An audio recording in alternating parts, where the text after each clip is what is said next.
Hi everyone, so today I want to talk about the upper half of the leg.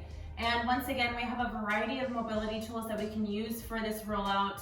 You have your standard black foam roller. I have one that's a little bit shorter here, a little more firm with a PVC pipe on the inside. These two are great options to start.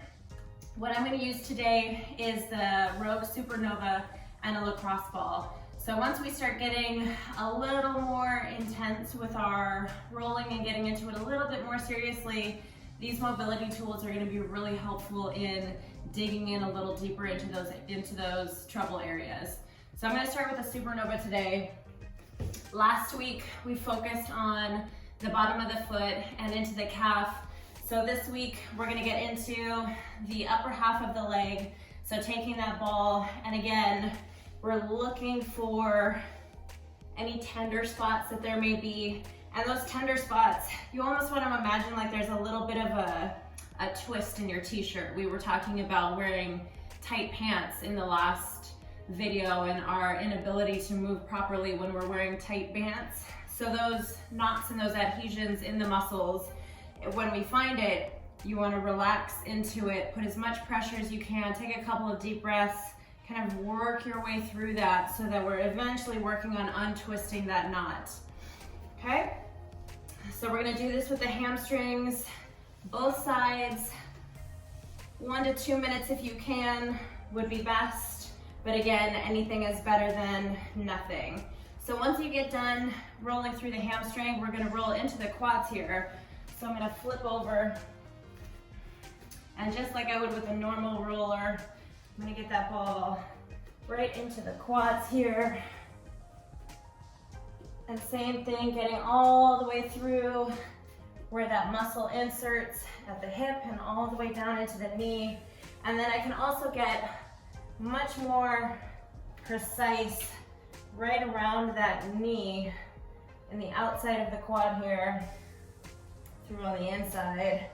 And same thing, anytime you feel that tender spot, you want to hold down on it, take a couple breaths, see if you can relax over it and really smash it out as much as you can.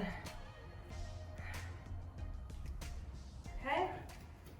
And then for the glutes, I can use this ball. You can also use the lacrosse ball. It's gonna, again, dig in much deeper. And for the glute, we wanna work everything. We wanna get all in there, right at the very top, not actually rolling on your lower back, but right at the top of the glute. So you can actually take it all the way down onto your back for this one. Lift your hips and find a spot right there with the ball. We can go back and forth, crossing that foot over the knee. And we want to find all of those tender spots in there, back and forth, up and down. And then the other thing I can do with this ball, just like you would do on the roller, actually sit on top of it, cross that foot over. Whew. You find some spots doing that. So a couple minutes on one side, a couple minutes on the other side. And then the next part we're gonna get into is gonna be the hip flexor. So if you're sitting in a desk all day, if we're taking a break from work, maybe hopping on a spin bike, driving in your car, we're in this constantly overflexed position throughout the day, kind of like you're holding a squat all day long when you're sitting so much. So we really want to make sure that that hip flexor is getting attention as well. And one common misconception about the hip flexor is that it's this thick ligament that just runs from the hip to the top of my leg here to help me flex that hip. But that hip flexor, your psoas muscle, actually attaches from your hip and goes all the way through your body to the most lateral aspect of your spine. So that psoas muscle, if it's tight, will cause some lower back pain. So if you're feeling any kind of tightness, any kind of pain in the lower back, that could be a sign that you need to roll your hips out. So we're gonna take that ball, and if you've never done this before, a really easy way to find that psoas is to bring your leg up to 90 degrees, and you can feel around with your thumb in there. You can feel that thick band.